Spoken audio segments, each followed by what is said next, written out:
Ang sabi ng picture na to, hirap tayo ngayon dahil may duwag na pangulo noon. Ano ang pangalan ng pangulo noon? Itago natin sa pangalang Rodrigo Digong Roa Duterte, isang duwag na pangulo, nagpakatuta sa China matapos ipanalo ni Pinoy ang WPS at napatunayang atin ang WPS dahil pumabor sa atin ang arbitral court.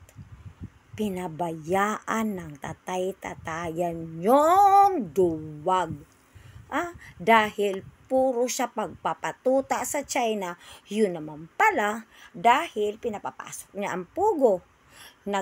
Nagkagulo ang Pilipinas ngayon dahil sa pag-legalize niya sa pugo. Takte naman. Ngayon, sasabihin nyo, Duterte lang ang sakalam?